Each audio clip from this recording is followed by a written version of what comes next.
Hi everyone, welcome to Mermay 2018. This is day 5, and I'm doing E is for Evil. I actually did a couple sketches for E is for Evil, and I didn't like any of them, so I didn't have a sketch. So I thought I'd record me sketching out this mermaid so you could see my process. So I do start out with a bunch of shapes. Her arms are just like sticks with little joints. And I start out with a like a red pencil or a really thin red brush, and get like a general idea of what I want. And I decided at the beginning I wanted her to be like the evil queen, and she was like laughing maniacally, like wah ha ha ha ha ha. But then I decided I didn't want that. Like, no. I'm sorry, I'm just woke up. A lot of you are night owls, but I'm like, not. I like to sleep. Um, and I decided against that. And then I really like the idea of skulls because when I did research for a evil mermaid, there were a lot of skulls. So I decided to do sitting on a big pile of skulls holding a skull. But when I did it like a profile, so she had like a very seductive looking profile, like her boobs were all out and her back was arched, and she was holding up the skull like Shakespeare would, like, ooh, look at this, I'm gonna do you next. But that wouldn't have been appropriate for a children's book. So I actually chose this front on pose where she's holding the skull, but it's in her hands, and she has like this sort of like, I don't know how to say the pose, but I wanted it to be still appropriate for children, but still, evil looking. So I gave her like a mischievous smile, and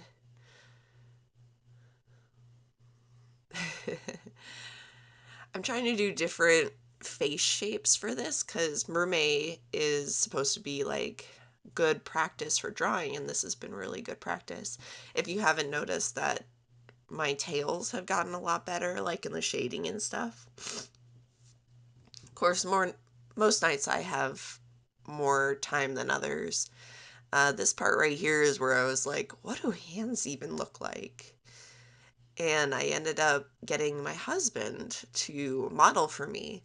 And this is a great tip for any artist. If you have somebody around you and you know them, even if you don't know them, be like, hey, can I borrow you for a second? That's my favorite line is, can I borrow you for a second? And they'll be like, what?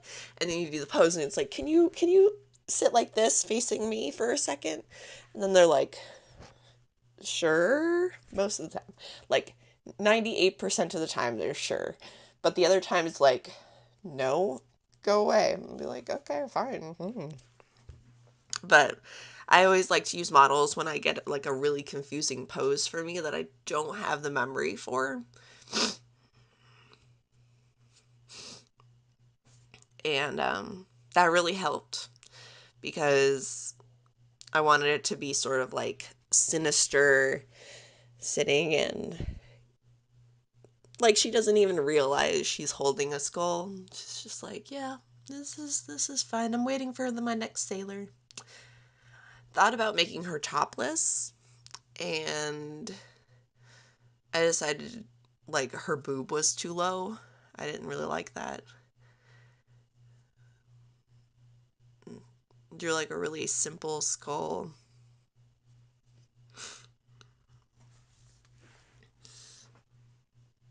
And I really like to do a bunch of layers.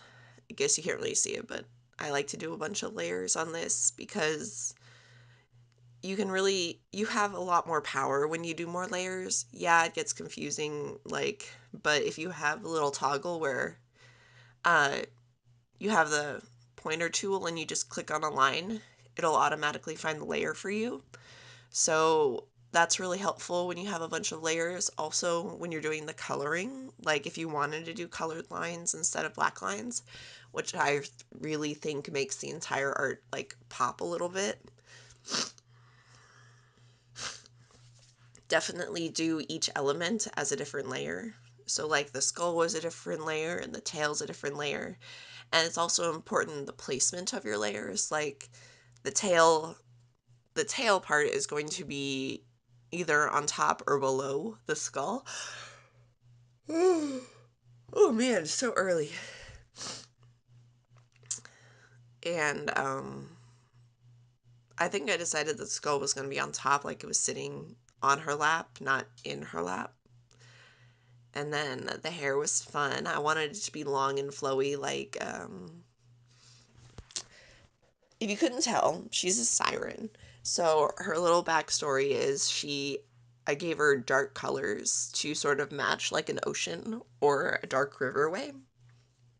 And since none of my characters have backgrounds, they're just the letters, I was going, like, I had thoughts of putting like boats and stuff in the background so you could see that she's like really destructive.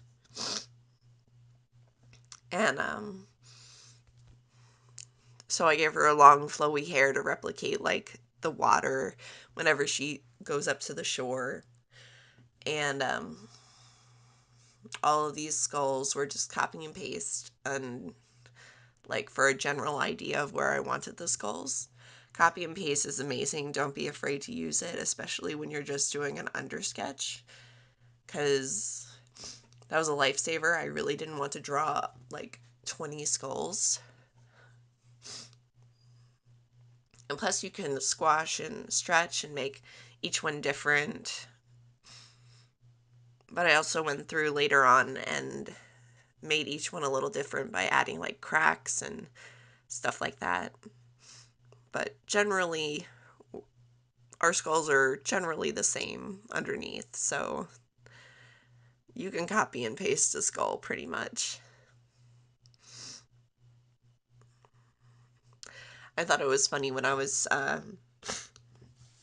doing this just in the background. It looks like she has on a set of Mickey Mouse gloves. uh, I almost made her topless. I gave her a little tube top at the end along with her fisher net poncho. And I decided to do like this pointy tail fin. I actually kind of like it. It was like aerodynamic, I guess. She's like, whew. And I gave her a little, uh, stop yawning. Never. I gave her little like ruffle ears. I thought they were really kind of cute and I don't know, different. Here I am drawing the poncho.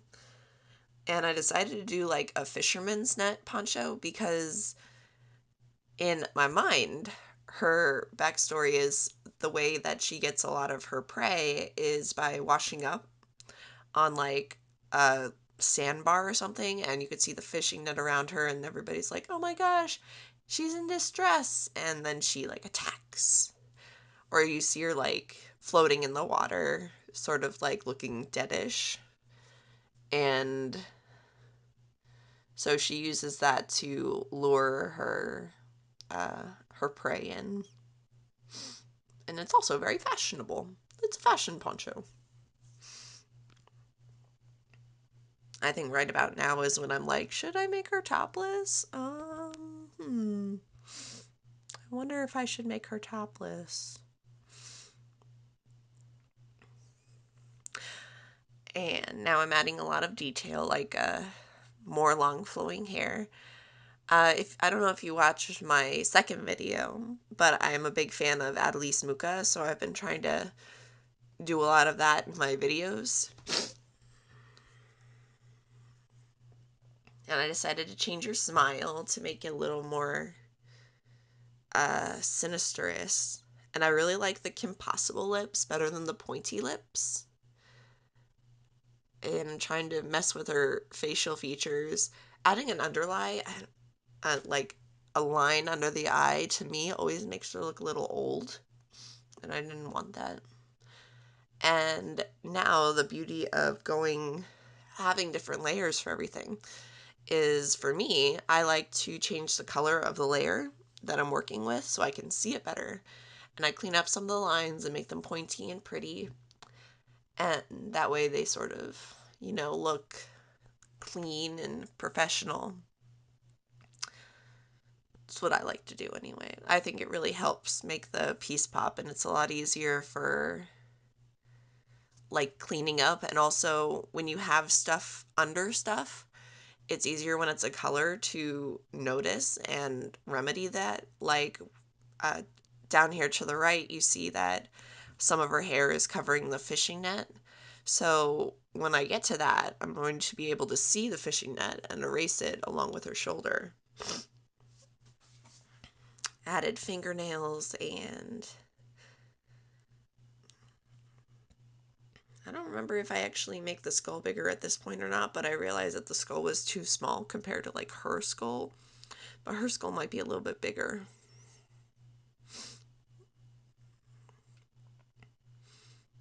At this point, it's also, notice that the fishing net is actually covering some of her arm. When you do colored line art, that's not going to look as good. So I just went through and I select the layer, and then I deleted the netting from her arm where appropriate.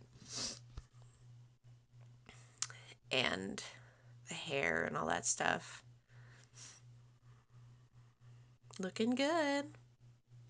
This was fun to choose which skull I wanted in front and which one I didn't. Because I wanted her to be sitting like in the skulls. So you have to be really decisive about which skull you think should stay and which one should go.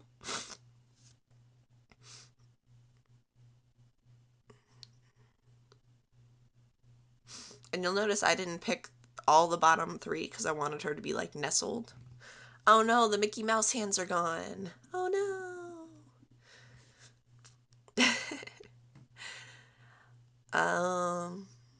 I'm so happy I haven't done scales yet. I wonder if I do scales in the colored version.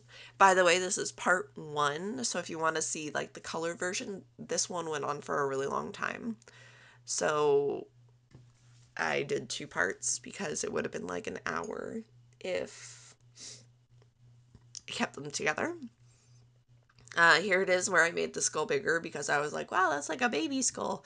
And I'm not about that. I'm not about baby skulls. Nope. Nope.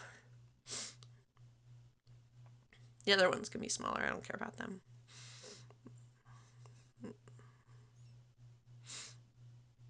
Let's see what else.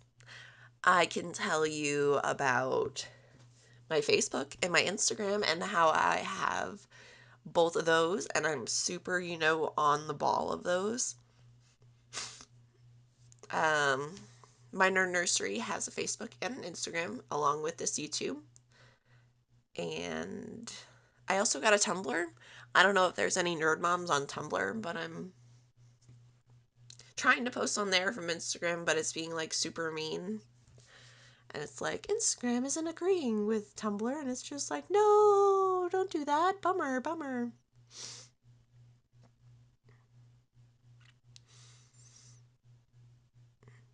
I don't know how often you guys go draw skulls, but they always look really weird after a little while.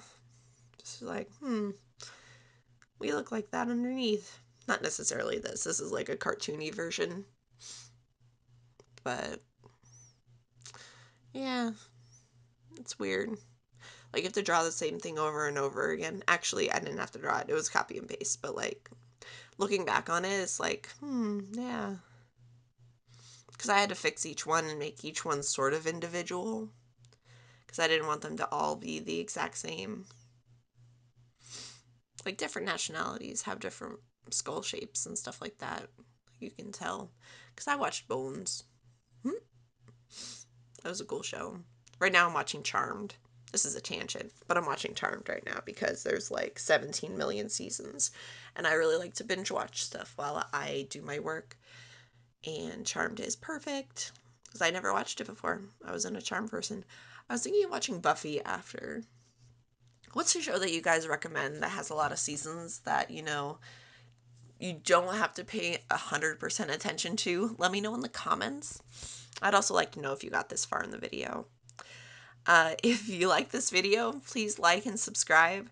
Um, any kind of support means so much to me.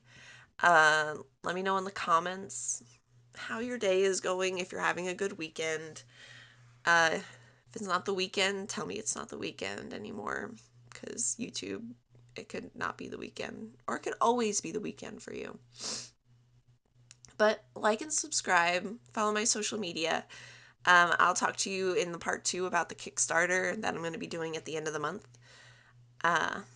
All about this Mermaids from A to Z. Thank you so much for watching, and remember to save your work. Please save your work. Bye.